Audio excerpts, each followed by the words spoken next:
The hunting council of Corvather convened in their ancestral chamber, a massive hall carved from obsidian and decorated with the skulls of 1,000 different species. At the center stood Huntmaster Scareth, his jet-black scales gleaming in the firelight, his reputation unmatched across 40 star systems. "Huntmaster," a young warrior approached, his ceremonial spear held high. "I petition for the honor of hunting the newcomers, the humans." The entire hall fell silent. Scareth's amber eyes fixed on the young warrior. "Request denied." "But Huntmaster," the youth's voice carried confusion and frustration, "the humans are soft. No natural armor, no claws, no venom.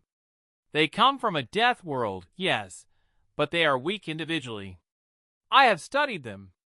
"You have studied nothing," Scareth interrupted, his voice like grinding stone. "Sit down, whelp. Let me tell you why I will never hunt humans. And why, if you are wise, neither will you." The young warrior sat, and Scareth began his tale. 30 cycles ago, I was as foolish as you. I had hunted successfully on 70 worlds. My trophy haul contained apex predators from species that had evolved specifically to kill. I thought I had seen everything. He paused. Then I encountered my first human. The hall leaned in, captivated. It was on a border world, uninhabited, or so I thought. I was tracking a Draxian war beast, a creature that had killed 3 of my hunting party.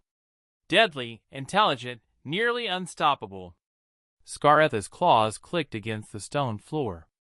Then I found it dead, partially consumed. And standing over the corpse was a human female, alone, using primitive tools to harvest the meat. "A lone human killed a Draxian war beast?" someone whispered. "No," Scareth corrected. "That's what I thought at first. But when I examined the scene, I realized the truth was worse.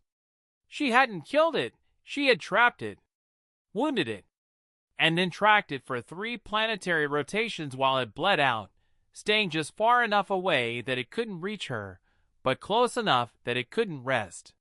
He let that sink in. "I watched her from concealment. She was methodical, efficient. She used the environment as a weapon, leading the beast through terrain that exhausted it while barely slowing her down. She poisoned water sources she knew it would drink from. She made noise at night to prevent it from sleeping. She turned a 3-day hunt into a war of attrition that she won without ever engaging in direct combat." The young warrior's eyes widened. "Persistence hunting." "Yes," Scareth nodded.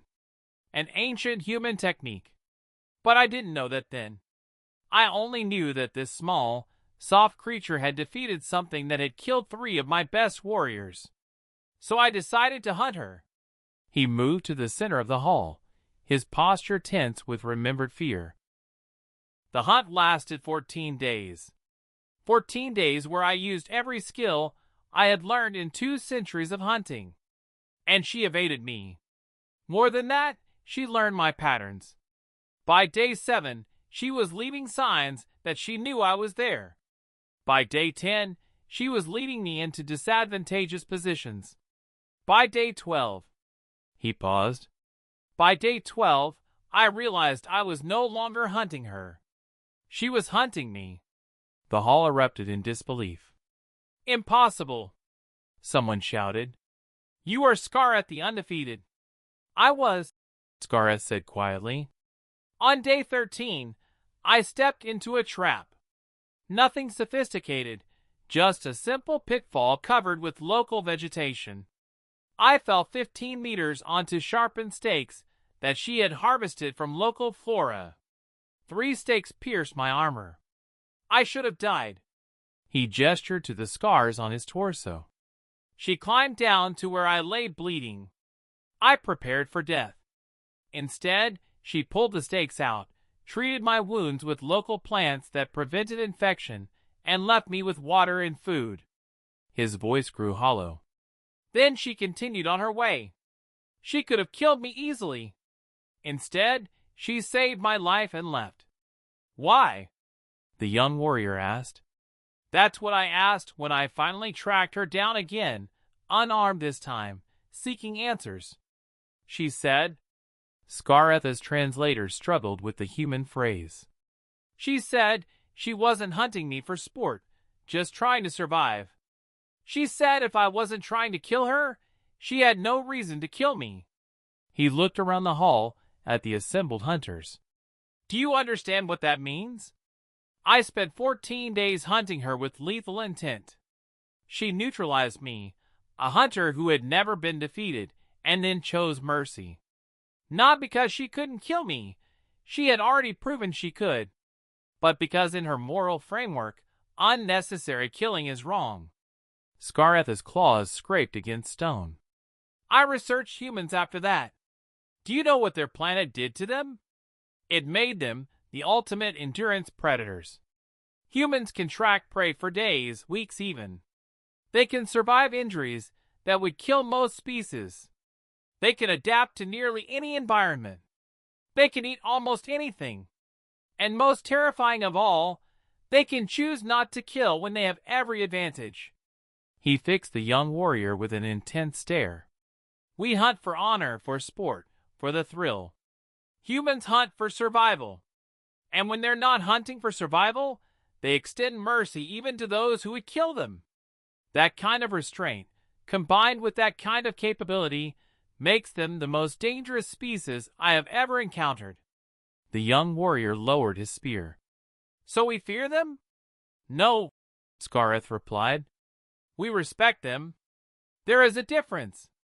I will never hunt humans because I learned that day that humanity doesn't need to prove they're apex predators. They already know they are. They've spent 300,000 years proving it to a planet that tried to kill them every single day. He turned to address the entire council. Any warrior who wants to hunt humans is welcome to try. But know this, you won't be hunting prey. You'll be challenging something that perfected the art of hunting long before we reached the stars. And if you fail, if you're lucky, they might show you the same mercy they showed me. The hall remained silent. The young warrior stood and bowed. Thank you, Huntmaster. I withdraw my petition. Scareth nodded approvingly. Wisdom comes from knowing which battles not to fight. Humans taught me that. As the council dispersed, Scareth touched the scars on his torso, permanent reminders of the day he learned that the galaxy's most dangerous predator wore no claws, no armor, and no fangs. Just patience, intelligence, and the choice to show mercy.